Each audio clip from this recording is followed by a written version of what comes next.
For the past like 3 weeks or so, I've just been jumping from Kemper to quad cortex to ToneX over to the Helix to something I can't talk about to the Helix to quad cortex to the Kemper to a Boss GE7. You know what I mean? It's just like with the real amp or something. I've been bouncing from all these platforms. And at the end of the day, I've really come to the conclusion they all just sound the same. Exhibit A.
Now, those clips are a really good example of the tendency I hear on some of these units.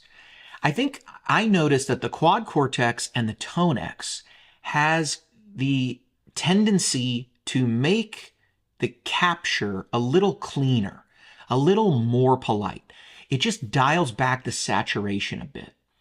The quad cortex, you can make up for this just by upping the gain of your capture a little bit. ToneX actually has a trim gain that you dial in when you create the capture itself, and that sort of becomes baked into the capture. And I always find myself upping it to really get it to match. That's the tendency. The Kemper has a bit of a tendency to push that mid-range, and what I notice in the very first chord here is there's just a little bit less low end, a little bit less low end. That's something I've noticed. It's really just like this mid-range voice, which I actually really like. It's very like squishy and fun to play. There's like some compression in the mid-range. Sometimes there's a little bass roll off and a little high-end, very high-end presence roll off.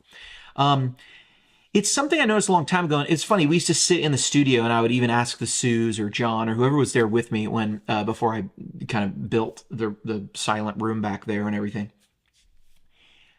And we used to say, which do you like more, right? We could never find the Kemper or the amp, right? After you've been listening for a little while, but which do you like more? And we would always prefer the Kemper as the dirt went up. And I think it was because it got tighter. That low end just got a little bit tighter, and we had all that rockin' great EQ. But here's the thing, man. I really think all of these things sound the same the more I'm using them, because the fact of the matter is they all sound like the amp. I mean, there's not a significant difference in the sound there. Sure, we had a little bit of gain going down, but they all are just absolutely nailing it. Even the Kemper, which people go, it's the least accurate. I mean, all of these are so accurate at this point up to the amp. if you just, if you just prefer the hall reverb of one unit to another, it's going to distort how you view the clips. And then if we put all of these things back to back, A, B, C, A, B, C, A, B, C, and we listen with no effects outside of the context of the band, my question is, what's the point of any of those tests anyway? Like, if we're having to get so A, B minuscule down to these details to even tell the difference, I mean, then we're closer than Coke Zero and Coke, right? Like we're super close. Now maybe somebody doesn't like those, but my point is Coke Zero it tastes so much more like Coke than Diet Coke does, right? It's such a move in that direction. It's just, I don't know, me personally, I can pick them both up and I go, wait, which one is this? But I'm used to that. I'm used to Coke Zero and Coke, but I don't know how, if you put on just a bit of verb and a bit of mix, how anyone could really say these are far apart in any way. There's also this thing going around I want to touch on. It's called the null test, and it's in a bunch of these videos.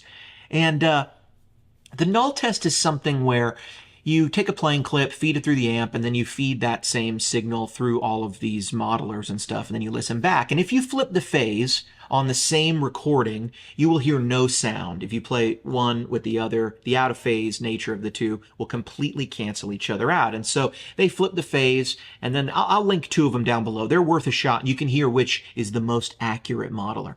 But if you flip the phase, you don't get any sound. If you flip the phase and the signals are a little bit different, whatever signals come out that didn't cancel out, those are the frequencies that were not sort of accurate or nailed by the modeler.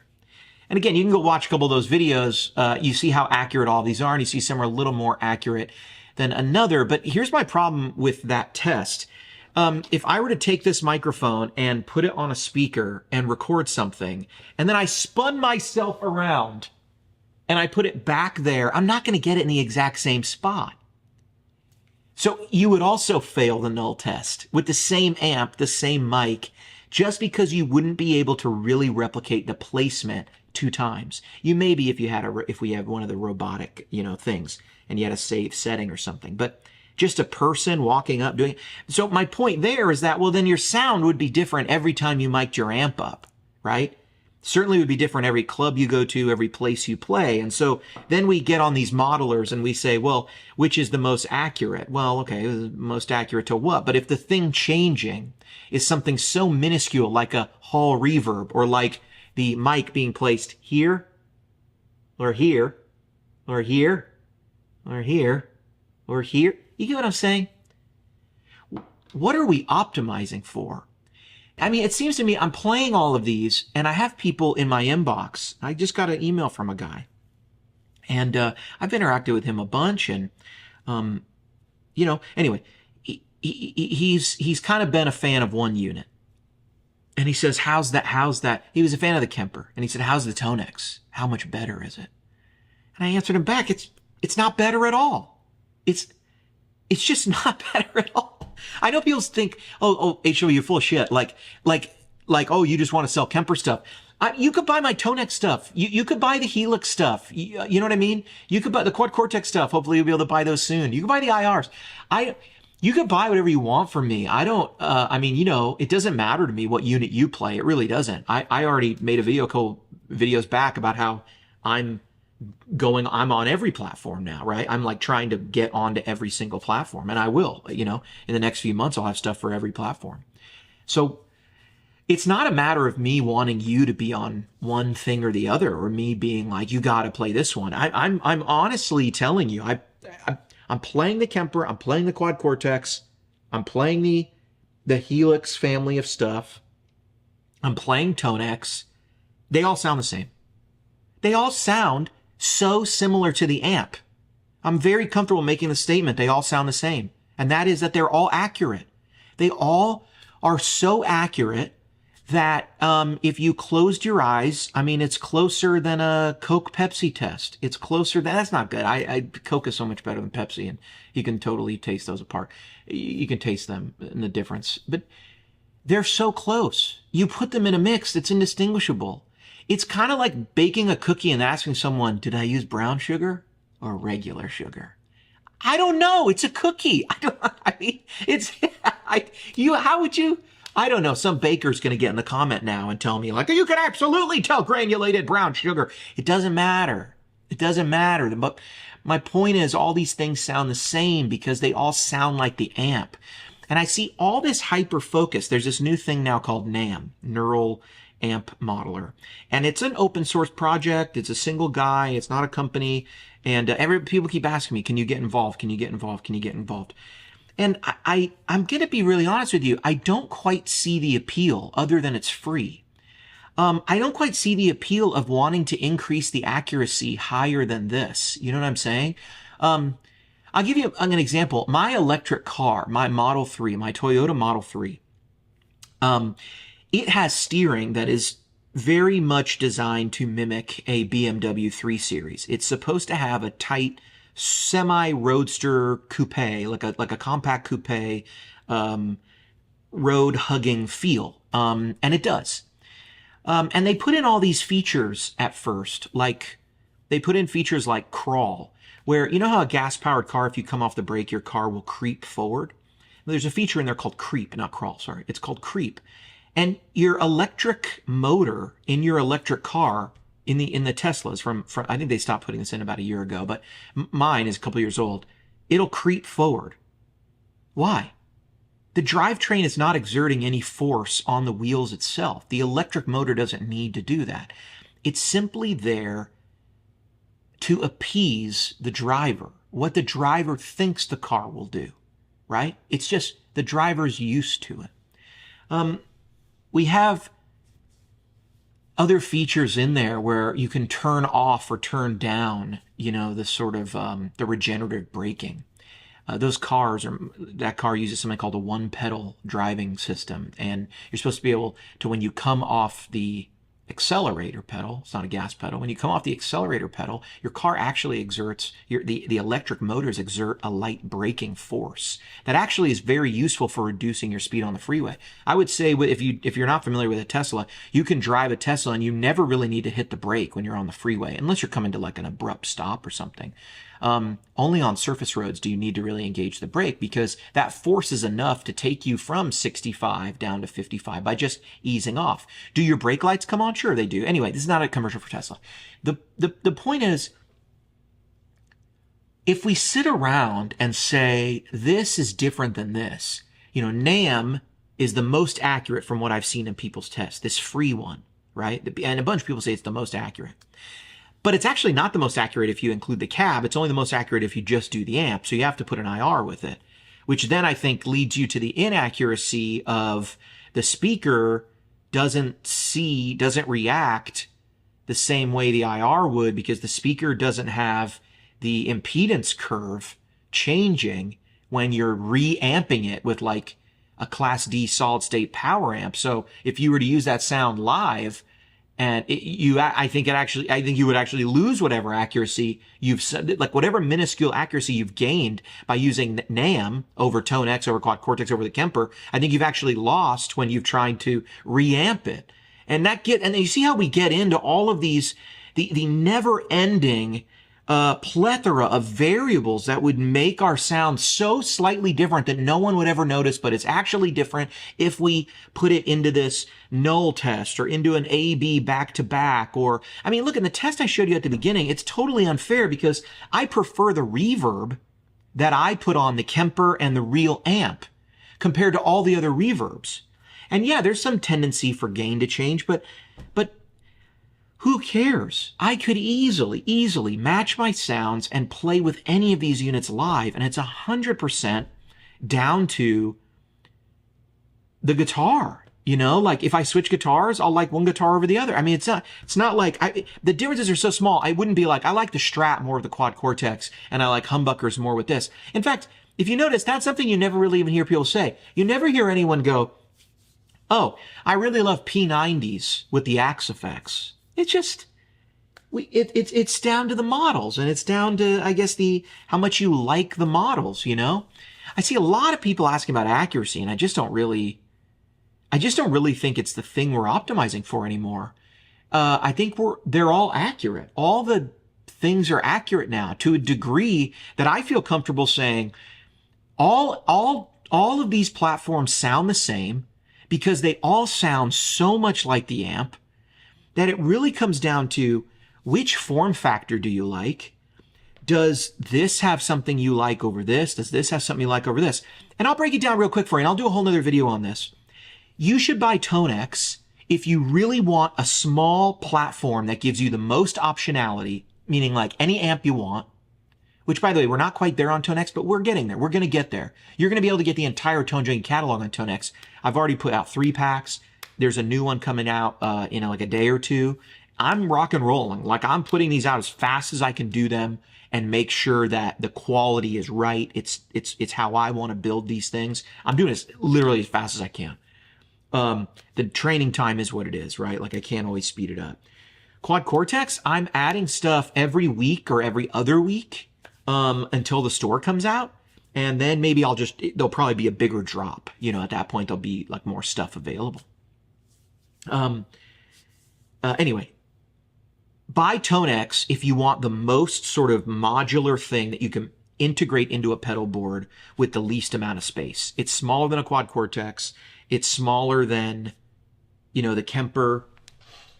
The amp sounds are definitely better than this, but that's all it does. If you need something small and you don't like that sometimes you plug into an amp, but you also want a direct solution, maybe you go, well, that thing's my delay and reverb, and if I don't have an amp in a pinch, I can always switch over to another setting that's my delay, reverb, and my amp. And then maybe this becomes the jack of all trades utility pedal that it is, and it should be, and it's why it's on everyone's board. I keep one of these around. I'm even thinking about buying the slightly bigger HX Stomp XL because it's so useful, and I like the shape of it. But anyway, if you just want something purely for all the amp tones in the world on your pedal board that sound just as good as miking them up, buy a ToneX. If you want something that can give you amp sounds in a pinch, or you like it, but you just in a pinch, but you need it to be in multi-effects, or you just want some amp sounds, but in my opinion, if you put a compressor in front of the Helix, it takes care of any feel issue that's different. So maybe you just like this because you're like, I need it to do more stuff, and it works for me, and I like it, and I want a pedal that does amp sounds plus more. There you go. That's this. Maybe you want, maybe you go, hey, touchscreen's really valuable to me. And I want an all-in-one. I want an all-in-one unit, but I maybe want to run 1 or 2 pedals in front or behind it. To me, the Quad Cortex is the perfect size for that because you can run it just as an all-in-one, or it reasonably integrates with a pedal board, but it can be all-in-one. It's touchscreen. It has the cloud. It has just as accurate as anybody Capture Tech. They put out a bunch of stuff. I could easily run my Quad Cortex as an all-in-one and not want anything else. Just from the captures I've done, plus the delays and the verbs, I could do that, no problem. If you want the absolute most, like the unit that kind of does everything except for dual amps, that's the Kemper. Because I'll mention this stuff in the other video. I'm going to do a video on why I think the Kemper is still like one of the best buys of 2021. The output abilities of the Kemper are second to none.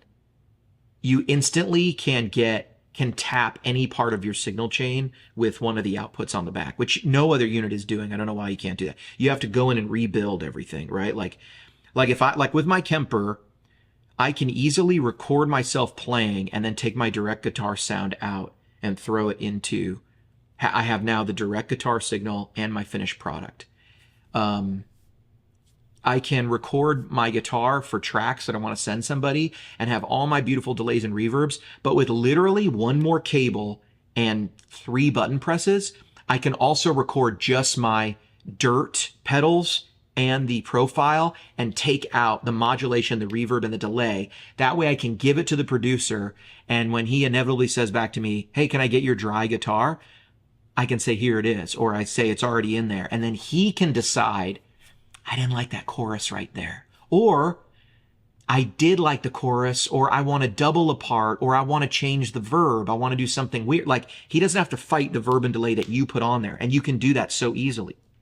You can come in and, just take the amps. I mean, just for reamping, that's like super valuable. Also, the parameters in the Kemper for actually changing your sound more than anyone else, I think, is concerned with getting you a good sound, not necessarily emulating the amp. Meaning, you have like the definition control, the clarity control. You have a compressor in the amp section itself, which you have the tube bias.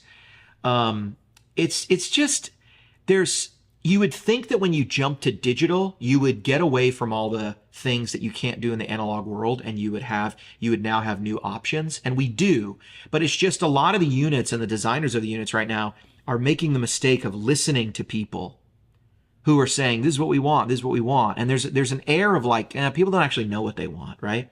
Because I find that even though people go, I want the most accurate AC30, they don't know anything about an AC30. They don't know if they want a 62 non-top boost AC30 with blues, or they don't know if they want a later top boosted one or a top boosted kit. They don't know if they want it to have greenbacks or blues or whatever. They just go an AC30. That's it. And it's like, yeah, we can get you an AC30. But if you're going to get down to the level of, do you want a 62 non-top boost or with that normal channel, or do you want the later, do you want the AC30 that appeared, the twin that had the EF86 like the AC15? Do you want the AC30X model? Do you want the slightly later AC30, that we get into like the Rose Morris era? Do you want the 90s? A lot of people, when they say, I just want a really great AC30, they're talking about a Korg era Marshall built AC30, which is a great amp.